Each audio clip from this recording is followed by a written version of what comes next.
আমি জুবায়ের আব্দুল্লাহ, বিওআইএমপির একজন সংসদ সদস্য। আমি গোপালগঞ্জ ৩ আসনের প্রতিনিধি হিসাবে আছি। আপনারা কিভাবে বিওআইএমপির একজন সংসদ সদস্য হবেন তা জানতে হলে আপনাকে এই পুরো ভিডিও দেখতে হবে। আজকের এই ভিডিওতে থাকছে পার্লামেন্টের সকল তথ্য। আজ এই পার্লামেন্টে অতিথি হিসাবে রয়েছে এমপিগণ। চলুন আমরা শুরু করি। আসসালামু আলাইকুম এভরিওয়ান, কেমন আছেন সবাই? আশা করি সবাই ভালো আছেন। তো আজকে চলে আসলাম ঢাকা ইউনিভার্সিটি সিনেট ভবনে। এখানে একটা সংসদ হবে, আর সংসদে আমি গোপালগঞ্জ ৩ আসনের একজন এমপি। সত্যি কথা বলতে আসলে গর্বিত যে এরকম একটা জায়গায় আসার মতো একটা অভিজ্ঞতা আজকের হবে। আর আজকের আমার আব্বুকে নিয়ে আসবো। তো আব্বু আসবে 2টার সময়, আর এখন বাজে 1টা। তো এখন পর্যন্ত শুরু হয় নাই, আমাদের কিছু কাজের কারণে আমরা অনেক আগে এসে পড়েছি। আর আমার পিছনে আছে আমান ভাই, যে হচ্ছে গাজীপুর 5 আসন, আর আমি হচ্ছে গোপালগঞ্জ 3। আসলে আমি যদি দেখাই আমাদের এই আমান ভাইকে, তারা যদি আমি বলি যে এই ভাইয়ের জন্যই কিন্তু আজকে আমি এই পর্যায়ে আসতে পারছি। আসলে যত কৃতজ্ঞতা তারই দেওয়া উচিত। আসতে পেরেছো। তো আজকের সংসদটা মূলত বসেছে খাদ্য ব্যবস্থাপনায় যুববান্ধব কর্মপরিকল্পনা সহায়ক বাজেট প্রণয়নের জন্য। আমি হচ্ছে গাজীপুর 5 আসন থেকে সরকার আসন থেকে বক্তব্য প্রদান করব।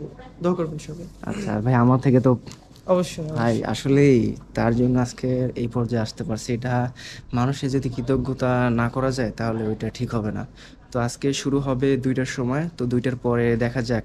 আর বেশি ভিডিও করা যাবে না, কারণ হলো এখানে বিভিন্ন মন্ত্রী থাকবে, এমপি থাকবে। সো এই জন্য প্রোটোকল একটা ব্যবস্থা আছে, এই জন্য আমরা হয়তো বা ভিডিও করতে পারবো না। তো চলুন আমরা নিচে যাই, তারপরে দেখা যাক আজকে কি দেখানো যায়। কি পচি, আজকে কোনো ফাইজলামি হবে না। তো আমি বসে পড়েছি, এখন আমার স্থান হয়েছে প্রায় সামনে। একটু দেখাও।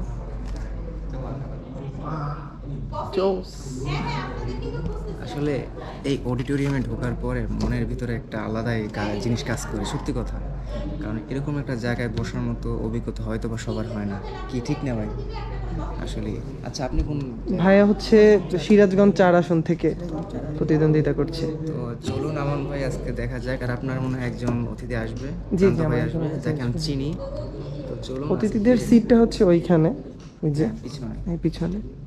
তো চলো, এইখানে এমপি মহোদয়রা বসবে, যারা মূলত বর্তমান এমপি এবং মন্ত্রী মিনিস্টাররা এখানে বসবে।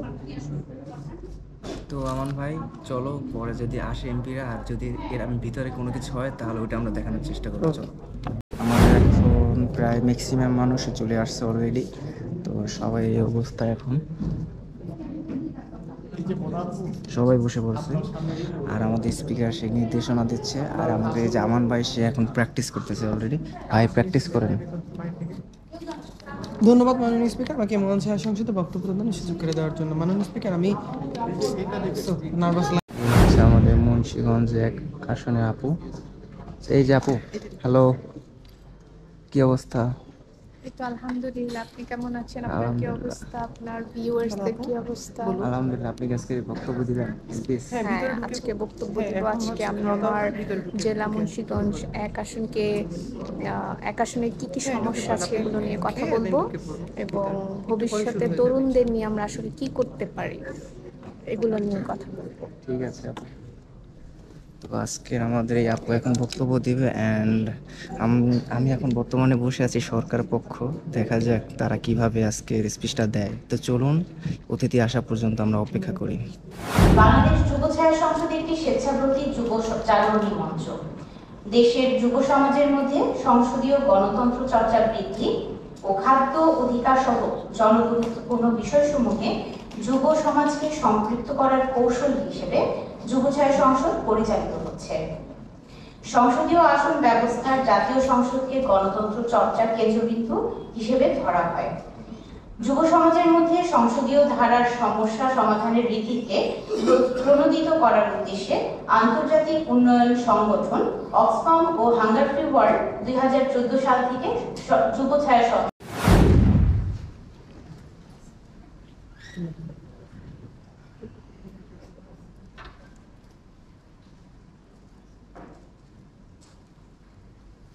শুরুতে আমি বাংলাদেশ নামক স্বাধীন রাষ্ট্রের স্থপতি, মুক্তিযুদ্ধের মহানায়ক, বাংলার অবিসংবাদিত নেতা, হাজার বছরের শ্রেষ্ঠ বাঙালি বঙ্গবন্ধু শেখ মুজিবুর রহমান সহ ভাষা আন্দোলন ও মহান মুক্তিযুদ্ধের সকল শহীদদের প্রতি গভীর শ্রদ্ধা জ্ঞাপন করছি, যাদের আত্মত্যাগের বিনিময়ে আমরা পেয়েছি স্বাধীন সার্বভৌম বাংলাদেশ।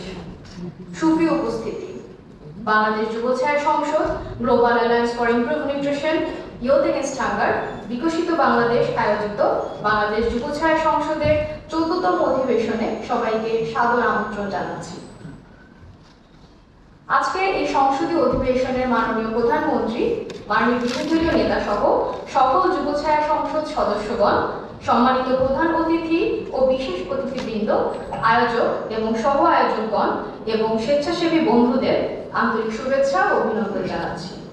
যুবছায়া সংসদে আলোচনার জন্য আমি এখন মাননীয় বিরোধী দলীয় সদস্য কুষ্টিয়া 2 আসনের উম্মে উমাইমা তাইসকে তার প্রস্তাবটি উত্থাপন এবং প্রস্তাবের উপর বক্তব্য রাখার জন্য আহ্বান জানাচ্ছি।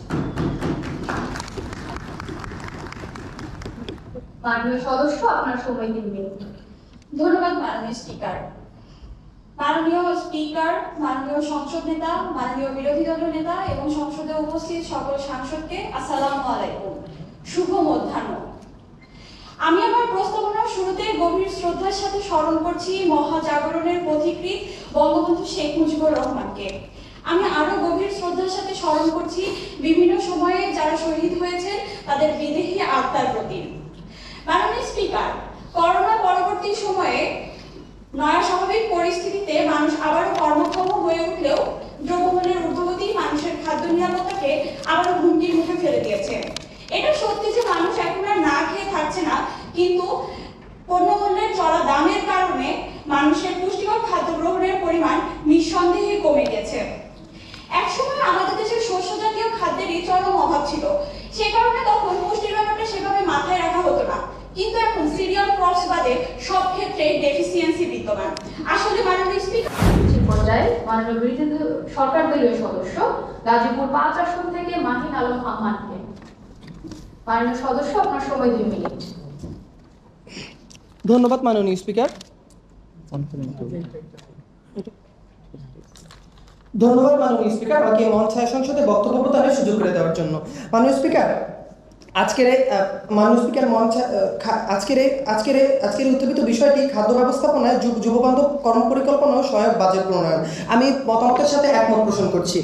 আমি বিষয়বস্তুর গুরুত্ব সম্পর্কে আলোকপাত করতে চাচ্ছি। মাননীয় স্পিকার, আমি প্রথমেই দৃষ্টি আকর্ষণ করতে চাচ্ছি আমাদের সমস্যার প্রতি, যুব প্রজন্মের অসচেতনতা। মাননীয় স্পিকার, প্রাথমিক ও মাধ্যমিক শিক্ষা পর্যায়ে পুষ্টির গুরুত্ব সম্পর্কে যথেষ্ট সচেতনতা না থাকায় পুষ্টির ঠিকমতো নিরাপত্তা না থাকায় খাবার গ্রহণ করতে পারে না। উদাহরণস্বরূপ, রাজধানীতে এবং বিশ্ববিদ্যালয় এবং ক্যাম্পাসে অধ্যয়নরত ছাত্রছাত্রীদের মাঝে ফাস্টফুড গ্রহণের প্রবণতা লক্ষ্য করা যায়। মাননীয় স্পিকার, বাজেটের ঘাটতি হিসেবে পুষ্টি শিক্ষা ও সচেতনতা কর্মসূচি পরিচালনার জন্য যথেষ্ট বাজেট প্রণয়ন করা হয় না এবং যুবকদের জন্য যথেষ্ট সেমিনার এবং আয়োজন করা হয় না, ফলে পুষ্টির গুরুত্ব সম্পর্কে তারা সচেতন হয় না। সমাধানের মাধ্যম হিসেবে প্রচার করতে পারি মাননীয় স্পিকার, সকল সংশ্লিষ্ট মন্ত্রণালয়ে একটি সমন্বয় কমিটি গঠন করা যেতে পারে। কমিটিটি বছরে কমপক্ষে 2 বার বসে সমন্বিত পরিচালনা করতে পারে। নেতৃত্বকারী যুব সংগঠনগুলোকে সচেতনতা প্রচার করা এবং অন্তর্ভুক্ত করা যেতে পারে, যাতে বিশ্ববিদ্যালয় পর্যায়ে আমি বক্তব্য উপস্থাপনের জন্য অনুরোধ করছি মাননীয় বিরোধী দলীয় সদস্য সুনামগঞ্জ 5 আসন থেকে আবু জাফর মোহাম্মদ সালেহ। মাননীয় সদস্য, আপনার সময় 2 মিনিট। মাননীয় স্পিকার, জনগুরুত্বপূর্ণ এই বিষয়টি নিয়ে আমাকে কথা বলতে সুযোগ দেওয়ার জন্য আপনাকে ধন্যবাদ এবং উপস্থিত সবাইকে ধন্যবাদ জানাচ্ছি। মাননীয় স্পিকার, আমি সুনামগঞ্জ 5 আসনকে প্রতিনিধিত্ব করছি। হাওড় বাওয়ারে ঘেরা এই জনপদের অসহায়ত্ব আর দুর্দশা দেখলে এখনো প্রতিটি মানুষের চোখে পানি আসতে বাধ্য। মাননীয় স্পিকার, হাওড়ে ধান আর মাছ উৎপাদন হয় বলে এইটুকু যেটা এখন এই অঞ্চলের মানুষের একমাত্র জীবিকার অন্যতম ব্যবস্থা। এছাড়া অন্যান্য পরিমাণে শাকসবজি এবং পুষ্টি উপাদান যে প্রয়োজন তা এখনো মানুষ জানেও না, এবং জানাতে সরকারের যে সদিচ্ছার অভাব, সেই সদিচ্ছার অভাব মাননীয় স্পিকার, আমার অঞ্চলে প্রায় 60% তরুণ মনে করে যে কোনো মূল্যে দেশ ছেড়ে যেতে পারলে তাদের যে খাদ্যের স্বয়ংসম্পূর্ণতা আসবে এবং তাদের যে অন্যান্য অভাব অনটন আছে সেই অভাব অনটনগুলো দূর হবে। কিন্তু মাননীয় স্পিকার, নতুন আর তরুণ অতি পরিচিত দুটি শব্দ আমাদের।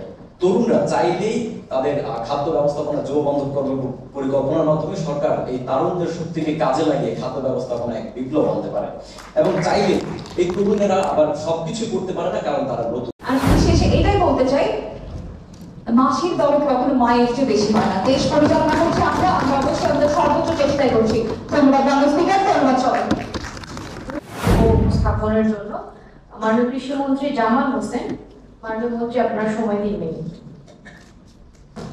সব সাধকের বড় সাধক আমার দেশের প্রাসাদ, দেশমাতার এই বিকারী দেশের শেষ আশা। ধন্যবাদ মাননীয় স্পিকার।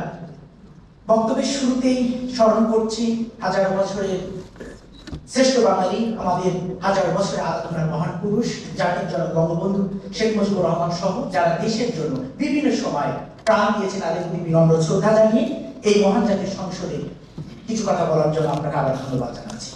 মাননীয় স্পিকার, আছে বন্যা, প্লাবন, খরা, আছে দুঃখ কষ্ট ঝরা, তারপরে এই দেশ আমাদের প্রাণ প্রাচুর্য হয়। মাননীয় স্পিকার, যে দেশের সরকার প্রধান কৃষি ক্ষেত্রে সবচেয়ে গুরুত্ব দিয়ে নিজের বঙ্গভবনে গড়ে তুলেছেন কৃষি খামার, যা দ্বারা হাজার হাজার যুবক অনুপ্রাণিত হয়ে কৃষি কাজে যুক্ত হচ্ছে। আমাদের সরকারের লক্ষ্য মাননীয় স্পিকার, 1 ইঞ্চির জমি আমরা ফেলে রাখতে দেইনি এবং করে নেই। মাননীয় স্পিকার, আমার সরকার প্রথম 2013 সালে কৃষি নীতি বাস্তবায়নের মাধ্যমে কাজ করে যাচ্ছে। সেই সকল উপজেলায় যুবকদেরকে কৃষি উন্নয়নে করার জন্য যদি যুব বান্ধব কৃষি প্রতিষ্ঠা করে। আমরা চঞ্চল, আমরা অদ্ভুত, যারা থাকলে আমার সাথে গাও। আমরা নূতন যৌবনের দূত, আমরা নূতন যৌবনের দূত, আমরা চঞ্চল, আমরা অদ্ভুত, আমরা নূতন যৌবনের দূত। এই কথাগুলো যদি হৃদয়ে দিয়ে বিশ্বাস করো, হৃদয়ে দিয়ে অনুধাবন করো, তবে আমার মনে হয় আমাদেরকে আর কেউ দাবায় রাখতে পারবে না। আজকে যে আলোচনা হয়েছে বাজেট নিয়ে, এই আলোচনাটা যদি আরো কিছুদিন আগে হতো, মাসখানেক বা মাস 2 আগে হতো, তবে আমার কাছে মনে হয় যে নিশ্চয়ই মাননীয় প্রধানমন্ত্রী এখান থেকে কিছু আইডিয়া নিয়ে এই বাজেটে সেটা ইমপ্লিমেন্ট করতেন। এটা তো মন্ত্রী এমপি এখন অনেক সহজ হয়েছে, কারণ কি জাতির পিতা বঙ্গবন্ধু শেখ মুজিবুর রহমান এই প্রতিকূল অবস্থাগুলো দেখেছে। উনি যখন কলকাতা থেকে প্রণাসে পড়েছে, ওনার আত্মজীবনী পড়েছে, উনি যখন কলকাতা থেকে দিল্লি যাওয়ার মনস্থির করলেন, প্রথম যখন মুসলিম লীগ কাউন্সিল হবে দিল্লিতে, ওনার এই মাননীয় স্পিকার ডক্টর শিরিন শারমিন চৌধুরীর পক্ষ থেকে এবং বাংলাদেশ জাতীয় সংসদের পক্ষ থেকে আপনাদেরকে শুভেচ্ছা জানাই। এই 14 সাল থেকে শুরু করে আজ অবধি যে 14তম অধিবেশন আপনারা আয়োজন করেছেন, সেই কারণে আপনাদের প্রতি শুভেচ্ছা। আজকের অধিবেশন শেষ হয়ে গেল, অতিথিরাও চলে যাচ্ছে।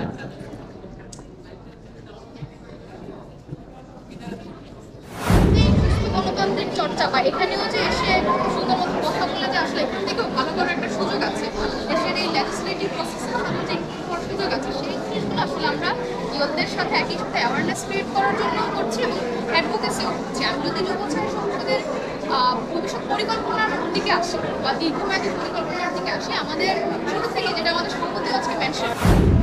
আজকের আমাদের সেশন শেষ, এখন হচ্ছে আমরা বিবিডি যাচ্ছি, তারা একসাথে একটা ছবি তুলবো। চলুন আজকে ছবি তুলি। আর আজকের প্রোগ্রাম প্রায় শেষ, সবাই বের হয়ে পড়ছে, এখন মনে হয় বাসায় চলে যেতে হবে। আজকের আমাদের এক ভাইয়া, সে আজকে এমনভাবে মানে সরকার পক্ষ থেকে ফাটাই দিয়েছে, তার সাথে এখন কথা বলি। ভাই কি অবস্থা? ধন্যবাদ সবাইকে যারা শুনছেন বা দেখছেন। আমি মোহাম্মদ জামাল হোসেন, বাংলাদেশ যুবছায়া সংসদের একজন সংসদ সদস্য, লালমনিরহাট 2 আসন থেকে প্রতিনিধিত্ব করছি। যারা আসলে যুব নেতৃত্ব বিকাশ এবং যুবকদের নেতৃত্বের আগামীর বাংলাদেশের স্বপ্ন দেখে, এই তারুণ্যের হাত ধরে বাংলাদেশ এগিয়ে যাবে, কিংবা বাংলাদেশ যুবছায়া সংসদের সাথে যারা যুক্ত হতে চান, তারা একজন স্বেচ্ছাসেবী মনোভাব নিয়ে এখানে যুক্ত হতে পারবেন। এবং এখানে যারা লেখাপড়া করেন 16 থেকে 25 বছর বয়সের মধ্যেই যে কোনো যুবক, উদ্যমী যুবক, কর্মঠ যুবক এবং স্বেচ্ছাসেবী মনোভাব নিয়ে কাজ করতে চান এমন যুবকরাই কিন্তু আমাদের এই বাংলাদেশ যুব সেবা সংসদের সাথে যুক্ত হতে পারবেন। এটি আমাদের লালমাটিয়া মহিলা কলেজের পাশেই আমাদের এই বাংলাদেশ যুব সেবা সংসদের অফিসটি অবস্থিত। তাই আপনারা যারা এখন চিন্তা ভাবনা করছেন কিন্তু যুব নেতৃত্ব নিয়ে কাজ করতে চান, ভাবতে চান এবং সত্যি সত্যি একদিন পার্লামেন্টে আপনি এমপি হিসাবে নিজের সক্ষমতা জানান দিতে চান, তাদেরই জন্য একটি উজ্জ্বল এবং সুন্দর বড় প্ল্যাটফর্ম হচ্ছে বাংলাদেশ যুব সেবা সংসদ। তাই আমি অনুরোধ করব যারা দেখছেন এই ভিডিওটির মাধ্যমে তারা আমাদের বাংলাদেশ যুব সেবা সংসদে যুক্ত হবেন, তাদের নেতৃত্ব বিকাশে এবং আগামী সুন্দর স্বপ্নের বঙ্গবন্ধুর স্বপ্নের সোনার বাংলা বিনির্মাণে আমাদের বাংলাদেশ যুব সংসদের সাথে যুক্ত হবেন এই উদাত্ত আহ্বান জানাচ্ছি। সবাই ভালো থাকবেন, সুস্থ থাকবেন এবং নিরাপদে থাকবেন। ধন্যবাদ ভাইয়া। ভাইয়া অনেক সুন্দরভাবে আজকের আমাদেরকে বুঝিয়ে দিল কিভাবে আপনারা কানেক্টেড হতে পারবেন। ভাইয়ারা, তোমাদের আজকে কেমন লাগলো যে আজকে এত বড় একটা অনুষ্ঠানে তোমরা থাকতে পেরে? আজকে এটা আমার প্রথম টাইম ছিল অ্যান্ড অনেস্টলি হচ্ছে গিয়ে মানে একটা অ্যাকচুয়াল পার্লামেন্টের যে ফিল এটা আজকে আসাতেই বুঝলাম। অ্যান্ড সত্যি বলতে একটা এমপির যে কী প্রেশার, কতখানি স্টাডি করা লাগে, এটা আজকে না আসলে জানতামই না। ভাইয়া কি বলেন?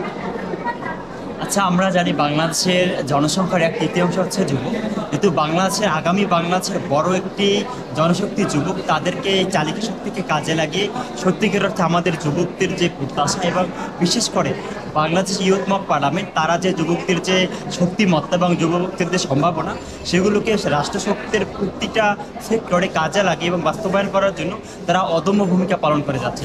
তারই ধারাবাহিকতা আমি বিশ্বাস করি টেকসই বাংলাদেশের উন্নয়ন এবং অর্থনৈতিক উন্নয়ন পাশাপাশি যুববান্ধব কর্মকৌশলের বাস্তবায়ন করার জন্য আমাদের বর্তমান সরকার যে ভূমিকা পালন করে যাচ্ছে, আমরা যদি এগুলো তৃণমূল পর্যায়ে পৌঁছে দিয়ে আমাদের উন্নয়নের বাংলাদেশকে আরও বেগবান করে তুলি, তাহলে আমাদের উন্নয়নে আরও অগ্রগতি হবে এবং আমরা সবাই সম্মিলিতভাবে আমরা একটি সুন্দর সোনার বাংলাদেশ তৈরি করতে পারবো। তো আমার সত্যি I feel really proud as a speaker of Bangladesh mock parliament, এখানে একজন মেম্বার হতে পেরে আমি অনেক আনন্দ করছি, কারণ এখানে তারা যুবকদের নিয়ে যে কাজ করছে সত্যি গর্বের বিষয়।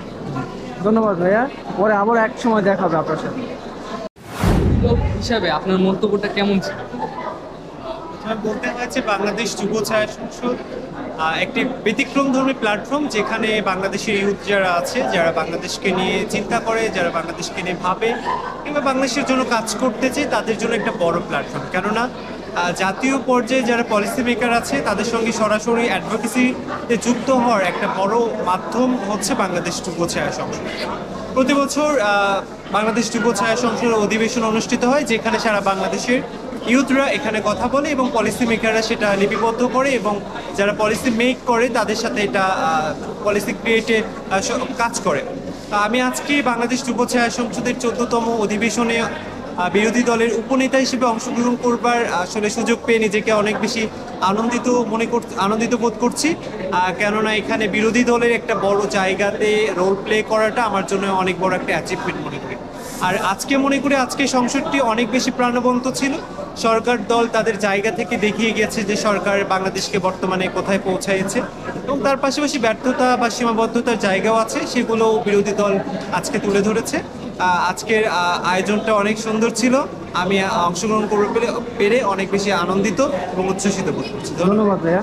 আজকে তুমি সরকার পক্ষ থেকে মানে কথা বললা বা বাংলাদেশের কেমন লাগে? আচ্ছা, মূলত দেখা যায় আমরা যখন কাজ করি তখন সরকার কী করে, বিরোধী দল কী করে, সেগুলো সম্বন্ধে আমাদের তেমন একটা ঘাটাঘাটি করা হয়। আজকে এই অধিবেশনে আসার সুযোগ হয়েছে দেখে আমাদের বেশ কিছুদিন কাজ করতে হয়েছে, যাতে করে আমরা সরকার কী করছে, কোন কোন জায়গায় আমাদের আরও উন্নয়ন দরকার, সেইগুলো সম্বন্ধে আমাদের প্রস্তাবনা আমরা রাখতে পেরেছি। সেজন্য আমি মনে করি যে বাংলাদেশের যদি কোনো একটা ছোট্ট পরিবর্তনও যদি আমাদের এই প্রস্তাবনার মাধ্যমে আসে, সেটা আমাদের সার্থকতা আসবে এবং আমি অত্যন্ত গর্বিত এবং আনন্দিত আজকের এই অধিবেশনে। ধন্যবাদ সবাই। আচ্ছা, ধন্যবাদ। তো এই তো আর তো ভিডিও নেওয়া যাচ্ছে না, সবাইকে যুব ছায়া সংসদে আমন্ত্রণ, দাওয়াত রইল, সবাই কানেক্টেড থাকবেন। অ্যান্ড আজকের যদি ভিডিওটা ভালো লেগে থাকে অবশ্যই লাইক কমেন্ট শেয়ার করে দেবেন। তো এই তো সবাই ভালো থাকবেন, ইনশাল্লাহ দেখা হবে এক নতুন কোনো ভিডিওতে। বাই।